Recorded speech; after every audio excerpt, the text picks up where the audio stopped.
So I can imagine you are doing a lot of research, seeing the new trends in social work. So is there a new trend in your kind of work? There is, and that new trend is now taking us into the realm of what we call a new global agenda for social work and social development. And that initiative was launched at the United Nations in March last year on World Social Work Day. And we are now looking at promoting social justice, that is promoting social and economic equality. So we are researching areas, aggressively researching areas such as poverty in the field of social areas work. That before you didn't? We did, but we have, I think in the past we've concentrated a little too much on working on what we call a micro level, a casework level.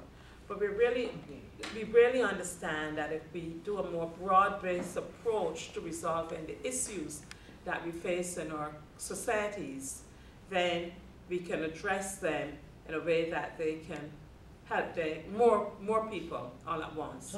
So that everybody like a community. Right, so we're really trying to promote sustainable communities. Mm-hmm. So again, a lot more work in terms of what we do in our communities, researching the issues that can promote community sustainability.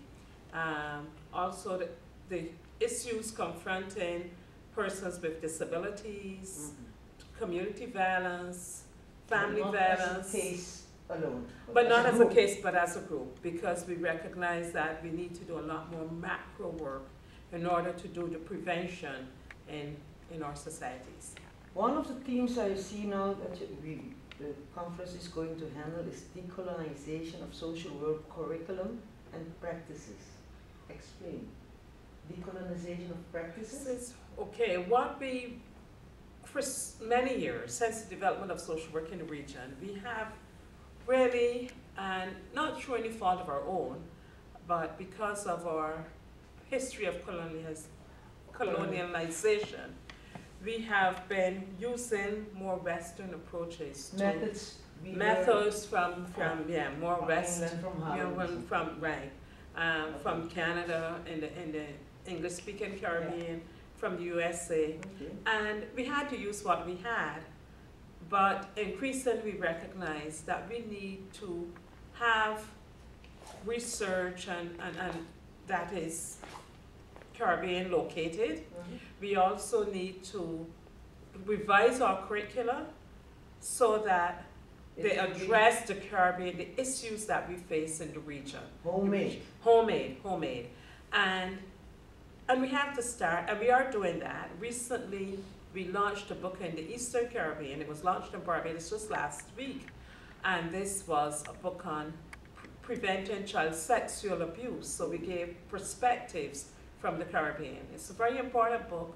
It was research that was done in the Eastern Caribbean, but it really brings out for us the cultural realities of child sexual abuse in our region. So we're trying to do more of this and have our curricula adapted to suit our regional issues. Is sexual abuse one of the main issues here in the Caribbean?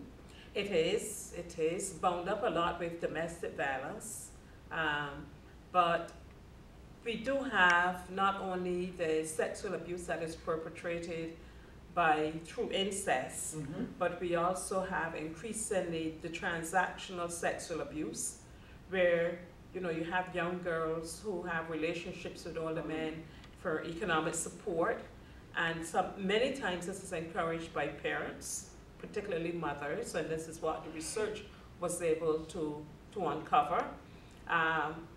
We also have a situation of trafficking, though not on a large scale, it does exist. And every day we keep having reports of children who've been violated in one way or another. And you are the first line that people approach for help, the social worker. The social worker is usually the first person approached for help. Yeah. So you must have a method to resolving or...